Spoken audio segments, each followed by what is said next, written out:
Okay, I'm going to do a little basic review in advance of our test. I'm not going to go over everything, but I'm going to go over some highlights here. So first of all, we're dealing with slope. It's essentially it's rise over run, as a reminder. So that's how much the y goes up and down. That's the y's, and the run is the x's. And so in this first example, I can see from this point to this point, I'm going down 5, going over 2. So it's -5 over 2. So the slope is -5 over 2, or as a decimal, it's a -2.5. Okay. Anytime it's written this way, really easy to graph it. It's going to go through 0, 2. So it'd go through this point here, and it's going to go down 1, 2, 3, 4, 5, and over 1. Okay. That number right there is always the slope when it's written in this form, with something times x plus or minus something. And this is where it crosses. So you can graph it really easily too. So that's a -5. And then if you've got a table, the easiest, well, not the easiest way, but a way to do it is to pick just any 2 points in your table and use the slope formula. And the slope formula is me subtracting the y's and subtracting the x's. And this little, the y2 and the y1 and the x2 and x1 just means to keep the pairs together. So whatever you pick the pair to go first, pick it first, and the other one to go second, go second. So if I made this my y2, this would be 8, -2 in the bottom, and then subtract the other y is 3 minus the 0. So 8 minus 3 is 4 over -2. So this thing is -2. So that's the basic way you do these. The only trick around these things, if I get something like a 5 minus a -1, I have to remember that that's really 5 plus 1. Or if I get something like 5 minus -5 minus 3, I have to remember, well, that's really kind of like -5 plus -3. I can't do a whole review of subtracting and adding side numbers there, but that's where it gets a little tricky. When you have the double negative there, or when you've got, a negative and a negative. Okay. The other thing that comes up here is, well, if the slopes are different, they're going to be intersecting. If they're different at all, they're intersecting. If they're different, but they're opposite reciprocals. So like my slope here is -2 over 1. Okay, that's my slope there. Sorry. Slope there is -2 over that 1. If I had another slope that was +1 over 2, so it's the opposite reciprocal, so +1 over 2, not only would that be intersecting, it will also be perpendicular. It would intersect it at 90 degrees. So that's just something to keep in mind. They're still intersecting, but they're special if they are opposite reciprocals. And as a reminder, like the opposite reciprocal of -5, once again, that's like -5 over 1.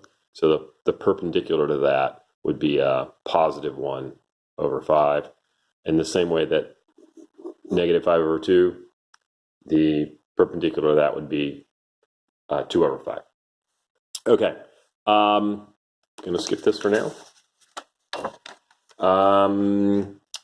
Okay. Really quick, I just want to highlight some of the pieces of this. I'm not going to do all of it for you. Obviously, our given goes first. This whole thing would be written right there. I'm not going to write it. I'm going to save some time, but given always goes first. And we know this thing is going to end up last somewhere. It may not be all the way at the bottom, but it could be. Okay? We may not need all the space. Now, this is interesting because I'm not proving the triangles congruent. I'm proving something else congruent. So I'm going to have to figure out, like, what triangles do I need to prove congruent first? This case is pretty obvious. There's only 2 triangles.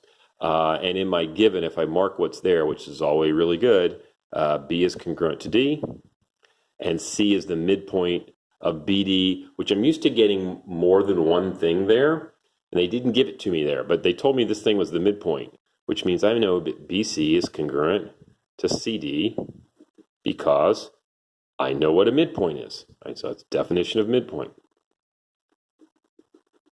We're going to abbreviate there. Okay, so now I got 2 things marked. And then hopefully by now you realize the last thing you need to mark is the vertical angles. I'm not going to fill that out. I'm just going to say vertical pair there and assume it's there. I'm going to leave that blank. I'll make you do some of this.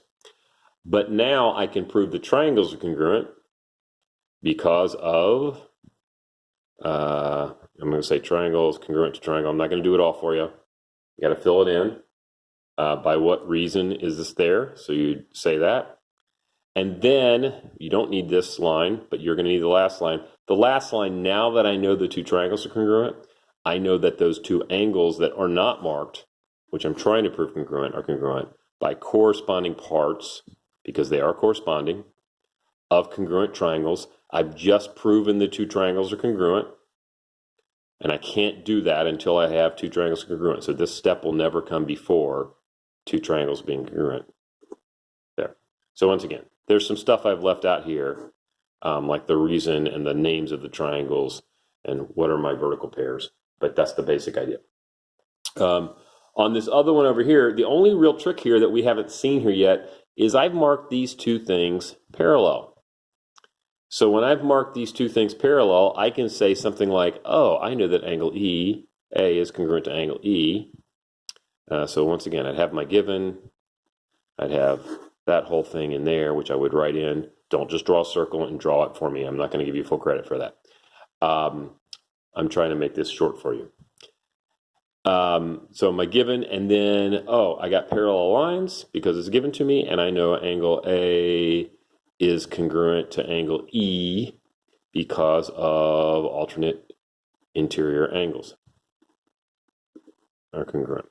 Now, what's interesting about this proof is there is more than when I eventually get my triangles congruent, which actually it tells me, and I don't know if it's going to take this many steps or not. It may take fewer, it may take more. But there is more than one correct answer for why we know those two triangles are congruent there. And I'll let you figure that out on your own. For this kind, most people did pretty well on these. The main thing is to mark these, like 120 and 70. And then like, oh, okay, I know B is congruent. So once again, we're going to put our given in there. We're going to write this right there. But then like I know that B has to be 60. So the measure of angle B is equal to 60 because, well, that's a linear pair. And the best answer is linear pair. If you say supplementary, that's not quite right. Supplementary just means add 180. In fact, a better answer is linear pairs, sum to 180 or are supplementary or something like that. All right. And then we work our way around until we find whatever we're looking for. So that's the basic idea there. Oh, you're going to see ones like this for the rest of the year. And I keep reminding students, there's only two choices. These things either add up to something or they are equal to each other. So in this particular case, do those add up to something or are they equal to each other? That's right, they add up to something.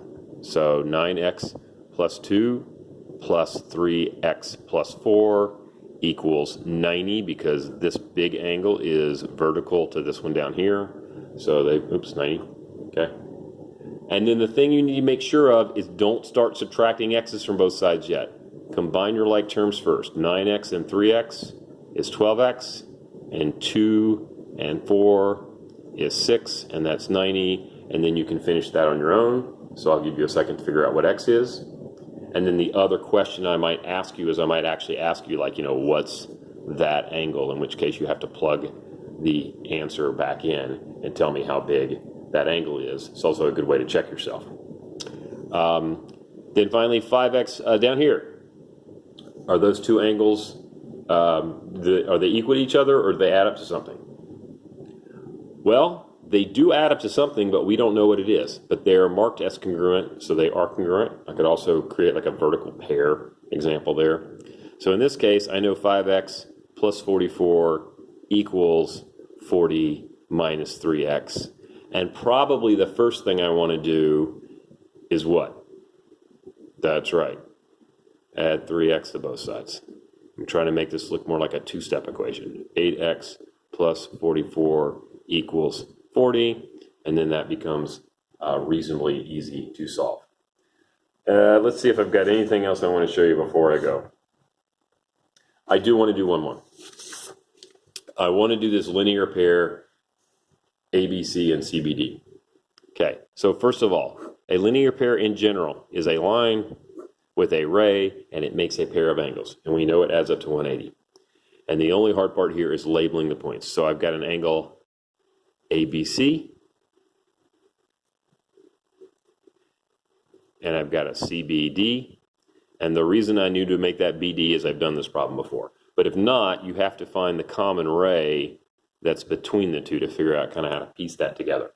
And some of you from class know that I've written these down wrong before. That's all. Thanks.